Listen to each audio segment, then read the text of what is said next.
You can only be destroyed by believing that you really are what the white world calls a N-word. I know what the world has done to my brother and how narrowly he has survived it, and I know which is much worse. And this is the crime of which I accuse my country and my countrymen, and for which neither I, nor time, nor history will ever forgive them, and that they have destroyed and are destroying hundreds of thousands of lives, and do not know it and do not want to know it. One can be indeed, one can be indeed, one must strive to become tough and philosophical concerning destruction and death, for this is what most of mankind has been best at since we have heard of man. But remember, most of mankind is not all of mankind. The innocent country set you down in a ghetto in which, in fact, it intended that you should perish. Let me spell out precisely what I mean by that, for the heart of the matter is here, and the root of my dispute with my country. You were born where you were born, and faced the future that you faced, because you were black, and no other reason. The limits of your ambition were thus expected to be set forever. You were born into a society which is spelled out with brutal clarity, and in many ways as possible, that you were a worthless human being. You were not expected to aspire to excellence. You were expected to make peace with mediocrity.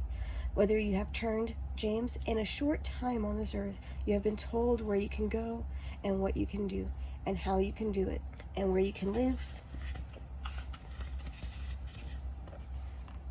and whom you can marry. I know your countrymen do not agree with me about this, and I hear them saying, "You exaggerate." They do not know Harlem, and I do. So do you. Take no one's word for anything, including mine, but trust your experience. Know whence you came, and if you know whence you came, there is really no limit to where you can go.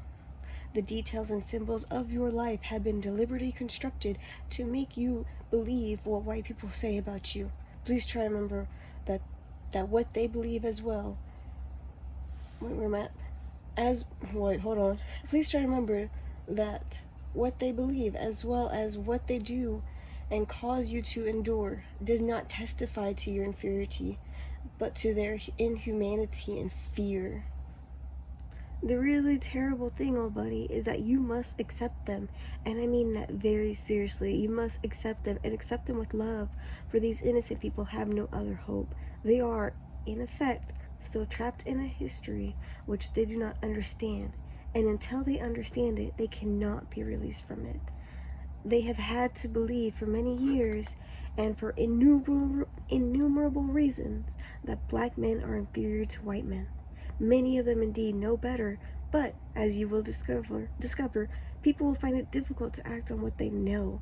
To act is to be committed, and to be committed is to be in danger. In this case, the danger in the minds of most white Americans is the loss of their identity. My friends were now downtown busy, as they put it, fighting the man. They began to care less about the way they looked, the way they dressed, the things they did. Presently, one found them in 2s and 3s and 4s in a hallway, sharing a jug of wine or a bottle of whiskey, talking, cursing, fighting, sometimes weeping, lost and unable to see what it was that oppressed them, except that they knew it was the man, the white man.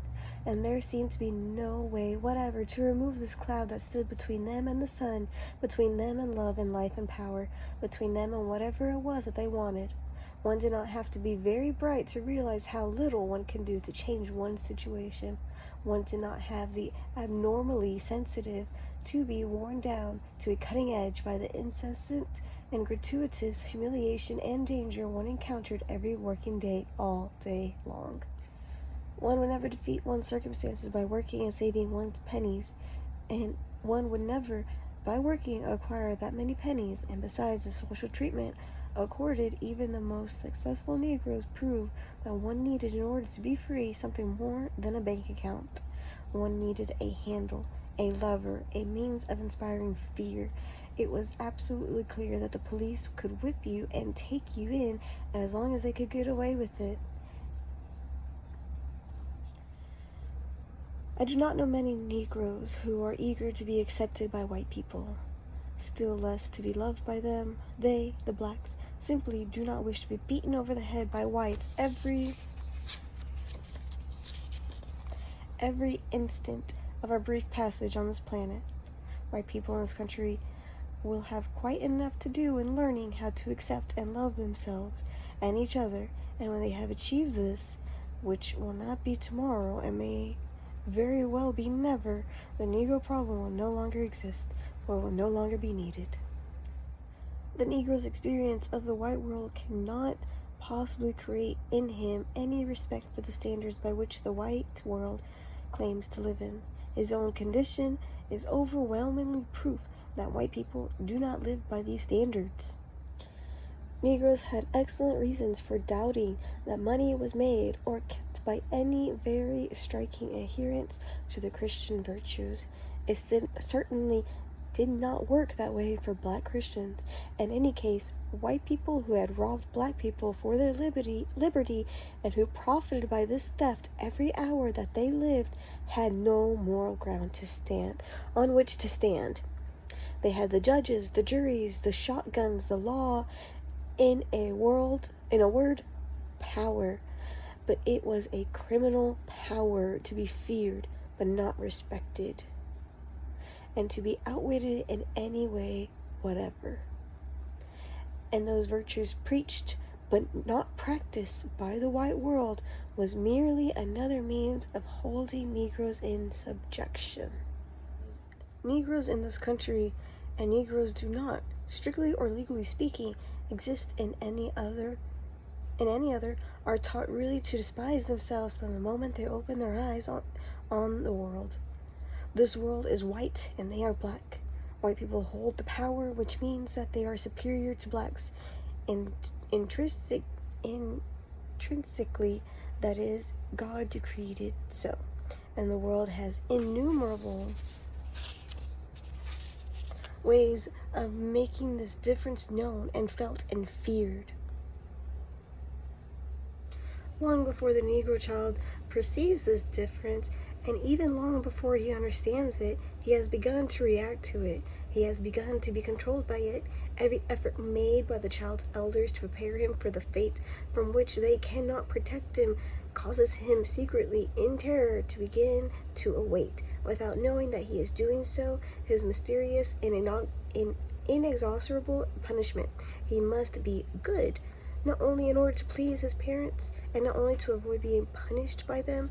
Behind their authority stands another, nameless and impersonable, infinitely harder to please, and bottomlessly cruel. And this filters into the child's conscience through his parents' tone of voice as he is exhorted, punished, or loved, and the sudden, uncontrollable note of fear heard in his mother or his father's voice when he has strayed beyond some particular boundary. He does not know that this boundary is, and he can get no explanation of it, which is frightening enough. But the fear he hears in the voice of his elders is more frightening still.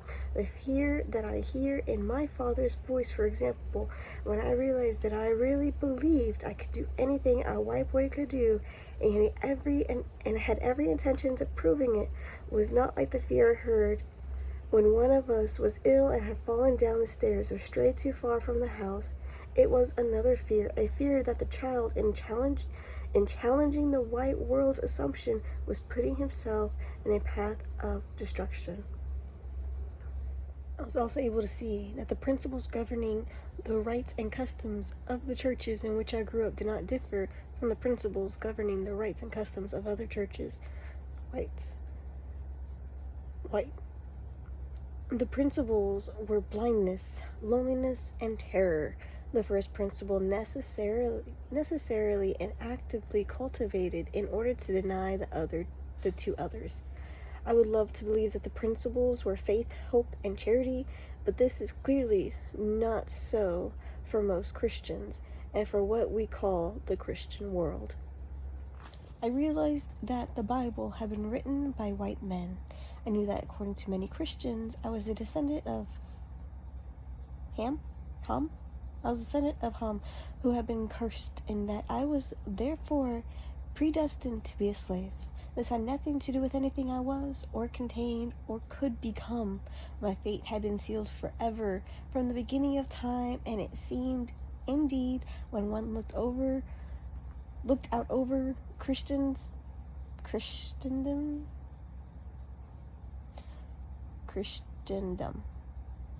and it seemed, indeed, when one looked over Christendom, that this was what Christendom effectively believed. It was certainly the way it behaved. I had seen too many monstrous things. I do not refer merely to the glaring fact that the minister eventually acquires houses and Cadillacs, while the faithful continue to scrub floors and drop their dimes and quarters and dollars into the plate. I really mean there was no love in the church. It was a mask for hatred and self-hatred and despair. The transfiguring power of the Holy Ghost ended when the service ended. The salvation stopped at the church door, and when we were told to love everybody, I had thought that meant everybody, but no, it implied only to those who believed as we did, and it did not apply to white people at all. I was told by a minister, for example, that I should never, on any public conveyance, under any circumstances, rise and give my seat to a white woman. White men never rose for Negro women. Well, that was true enough in the main. I saw his point, but that was the point, the purpose of my salvation. If it did not permit me to behave with love towards others, no matter how they behaved towards me. What others did was their responsibility, for which they would answer when the judgment trumpet sounded. The person who distrusts himself has no touchstone for reality, for this touchstone can be only oneself. Such a person imposes between himself and reality nothing less than a labyrinth of attitudes, and these attitudes, furthermore, through the person is usually unaware of it, and is unaware of so much. Our historical and public attitudes do not relate to the present any more than they relate to the person. Therefore, whatever white people do not know about Negroes reveals precisely and inexorably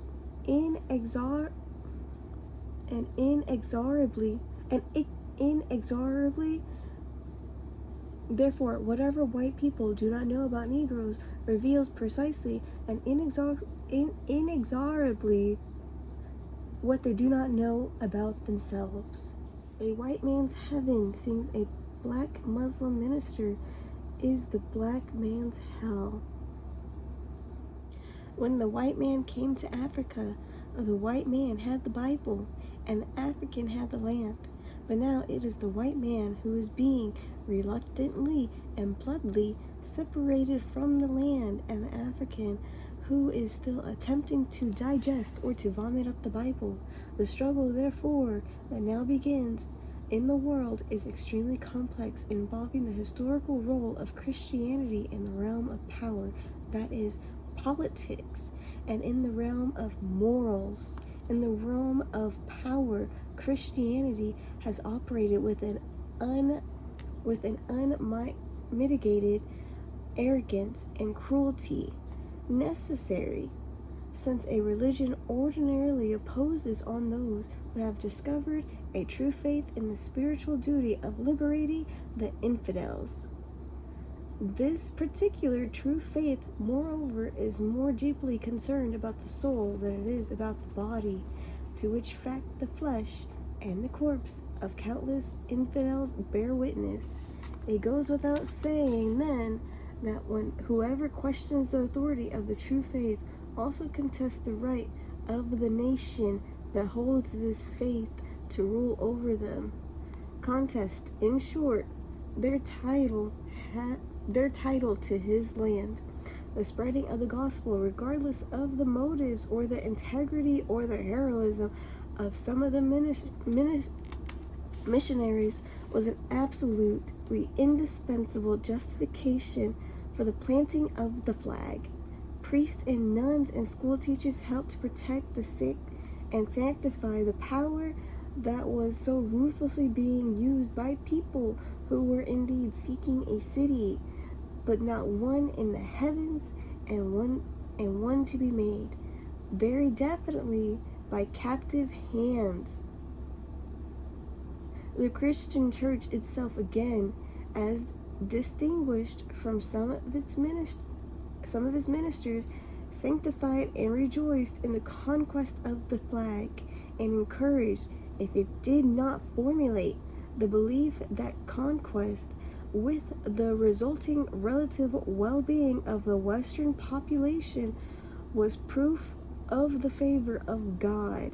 God had came a long way from the desert, but then so had Allah, though in a very different direction. God, going north and rising on the wings of power, had become white, and Allah, out of power and on the dark side of heaven, had become, for all practical purposes anyway, black.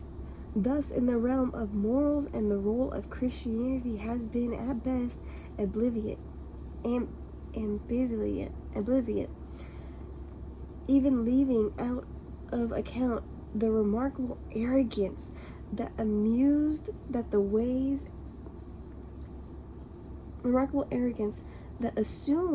the ways and the morals of others were inferior to those of Christians, and that they were therefore had every right and could use any means to change them.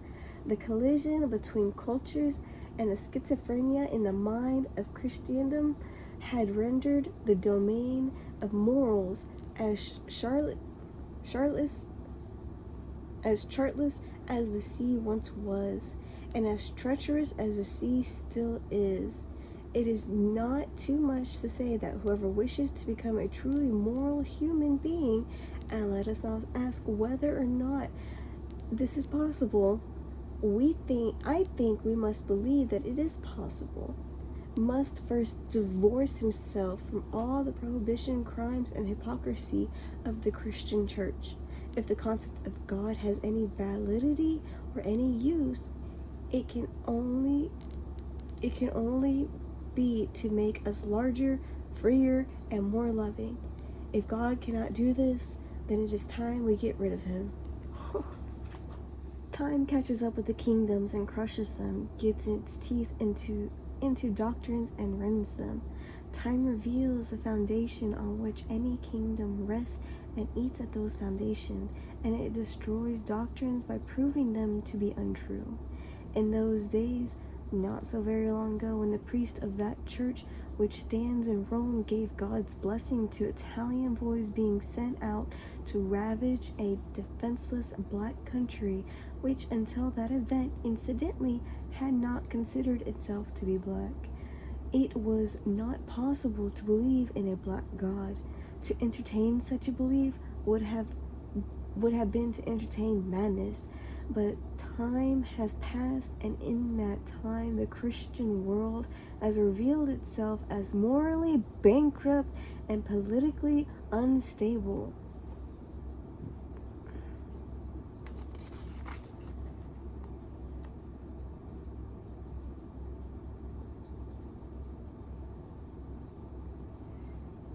Again, the terms civilized and Christian begin to have a very strange ring, particularly in the ears of those who have been judged to be neither civilized nor Christian. When a Christian nation surrenders to a foul and violent orgy, as Germany did during the Third Reich? For the crime of their ancestry, millions of people in the middle of the 20th century in the heart of Europe, God sent it all, were sent to death so calculated, so hideous, and so prolonged that no age before this enlightened one had been able to imagine it, much less achieve and record it. White people were and are astonished by the Holocaust in Germany. They did not know they could act that way. But I very much doubt whether black people were astonished, at least in some way. For my part, the fate of the Jews and the world's indifference to it frightened me very much. I could not but feel in those sorrowful years that this human indifference concerning which I knew so much already would be my portion on that day that the United States decided to murder its Negroes systematically, instead of little by little and catch as catch can, I was, of course, I was, of course, authoritatively assured that what had happened to the Jews in Germany could not happen to the Negroes in America. But I thought bleakly that the German Jews had probably believed similar counselors, and again, I could not share the white man's vision of himself for the very good reason that white men in America do not behave toward black men in the same way they behave toward each other. When a white man faces a black man, especially the black man is helpless, terrible things are revealed. I know I have been carried into present basements often enough, and I have seen and heard and endured the secrets of desperate white men and women, which they knew were safe with me, because even if I should speak, no one would believe me, and they would not believe me precisely because they would know that what I said was true. Subtle and deadly change of heart that might occur in you would be involved with the realization that a civilization is not destroyed by wicked people. It is not necessary that people be wicked, but only that they be spineless. We human beings now have the power to exterminate ourselves. This seems to be the entire sum of our achievement. We have taken this journey and arrived at this place in God's name. This then is the best that God, the white God, can do. If that is so, then it is time to replace him.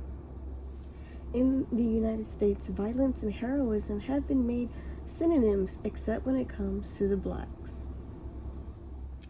The sinners have always, for American Negroes, been white is a truth we needn't labor, and every American Negro therefore risks having the gates of paranoia close on him in a society that is entirely hostile and by its nature seems determined to cut you down, that has cut down so many in the past and cuts down so many every day.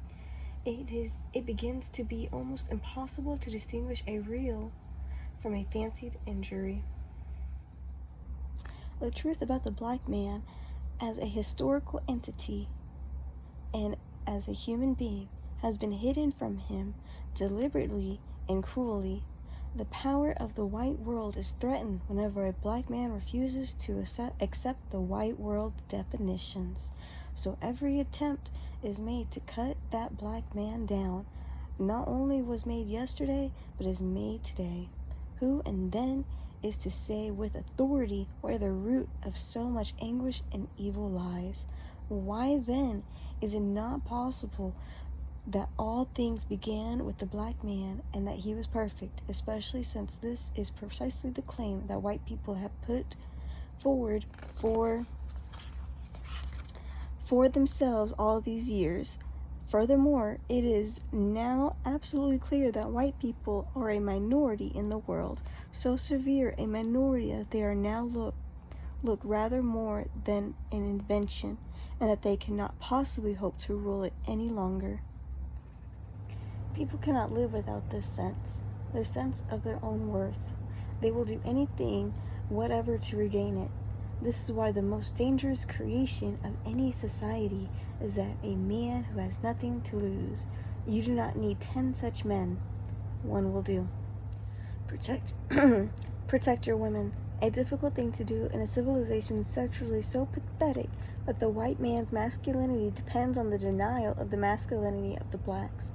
Protect your women in a civilization that emasculates the male and abuses the female, and in which moreover the male is forced to depend on the female's breadwinning power. Protect your women in the teeth of the white man's boast. We figure we're doing you folks a favor by pumping some white blood into your kids. And while facing the southern shotgun and the northern billy years ago, we used to say, yes, I'm black, goddammit, and I'm beautiful. in defiance into the void. But now African kings and heroes have come into the world out of the past that can now be put to the use of power, and black has become a beautiful color, not because it is loved, but because it is feared. The glorification of one race and the consequent debasement of another or others always have been and always will be a recipe for murder. There is no way around this. If one is permitted to treat any group of people with special disfavors because of their race or the color of their skin, there is no limit to what one will force them to endure. And since the entire race has been mysteriously indicted, no reason not to attempt to destroy it root and branch. This is precisely what the Nazis attempted. It is a fact that every American Negro bears a name that has originally belonged to the white man whose chattel he was. I am called Baldwin because I was either sold by my African tribe or kidnapped out of it into the hands of a white Christian named Baldwin, who forced me to kneel at the foot of the cross. I am then both visibly and legally the descendant of slaves in a white Protestant country. And this is what it means to be an African Negro. This is who he is, a kidnapped pagan who was sold like an animal and treated like one, who was once defined by the American Constitution as 3/5 of a man, and who, according to the Dred Scott decision, had no right that a white man was bound to respect. And today, 100 years after his technical emancipation, he remains, with the possible exception of the American Indian, that the most despised creature in his country. Now, there is simply no possibility of a real change in the Negro situation without the most radical and far-reaching changes in the American political and social structure. And it is clear that white Americans are not simply unwilling to effect these changes, they are, in the main, so slothful have they become, unable to even imagine it. It is rare, indeed, that people give. Most people guard and keep. They suppose that it is they themselves and what they identify with themselves that they are guarding and keeping, whereas what they are actually guarding and keeping is their system of reality and what they assume themselves to be. Freedom is hard to bear. It can be objected that I am speaking of political freedom in spiritual terms, but the political institution of any nations are always menaced and are ultimately controlled by the spiritual state of the nation. We are controlled here by our confusion far more than we know, and the American dream has therefore become something more closely resembling a nightmare on the private, domestic, and international levels. Privately, we cannot stand our lives and dare not examine them. Domestically, we take no responsibility for and no pride in what goes in our country. And internationally, for many millions of people, we are an unmitigated disaster. Our power and our fear of change help bind these people to their misery and bewilderment. And insofar as they find this state intolerable, we are intolerably menaced.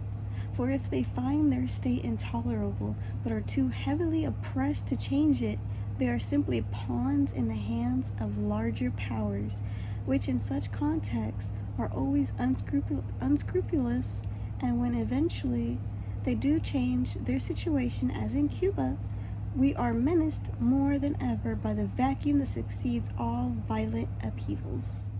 Perhaps the whole root of our trouble, the human trouble, is that we will sacrifice all the beauty of our lives, will imprison ourselves in totems, taboos, crosses, blood sacrifices, steeples, mosques, races, armies, flags, nations, in order to deny the fact of death, which is the only fact we have. A vast amount of energy that goes into what we call the Negro problem is produced by the white man's profound desire not to be judged by those who are not white, not to be seen as he is, and at the same time a vast amount of the white anguish is rooted in the white man's equally profound need to be seen as he is, to be released from the tyranny of his mirror. The white man's unadmitted and apparently to him unspeakable private fears and longings are projected onto the Negro. The only way he can be released from the Negro's tyrannical power over him is to consent, in effect, to become black himself and become part of that suffering and dancing country that he now watches wistfully from the heights of his lonely power, and armed with spiritual traveler's checks, visits surreptitiously after dark. How can one respect, let alone adopt, the values of a people who do not, on any level whatever, live the way that they say they do, or the way that they say they should? It demands great force and great cunning continually to assault the mighty and indifferent fortress of white supremacy, as Negroes in this country have done so long. It demands great spiritual resilience not to hate the hater whose foot is on your neck, and an even greater miracle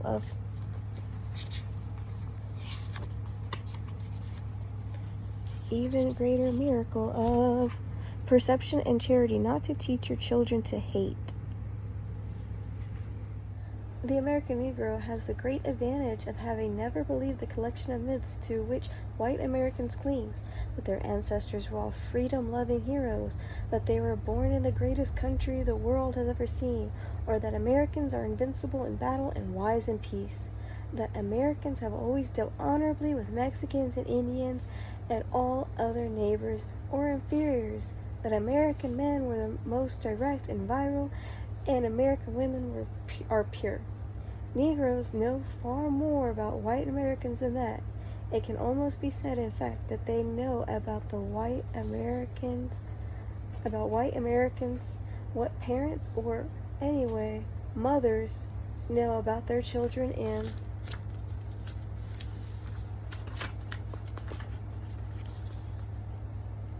what they often regard with white Americans that way. As long as we in the West place on color the value that we do, we make it impossible for the great unwashed to consolidate themselves according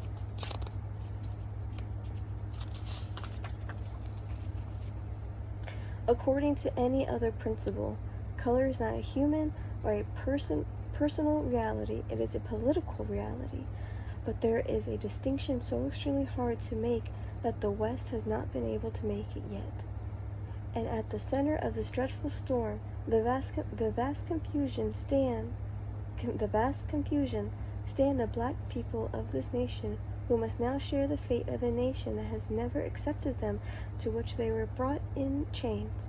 Well, if this is so, one has no choice but to do all in one's powers to change that fate, and at no matter what risk. Eviction, imprisonment, torture, death. For the sake of one's children, in order to minimize the bill that they must pay, one must be careful not to take refuge in any delusion, and the value placed on the color of the skin is always and everywhere and forever a delusion.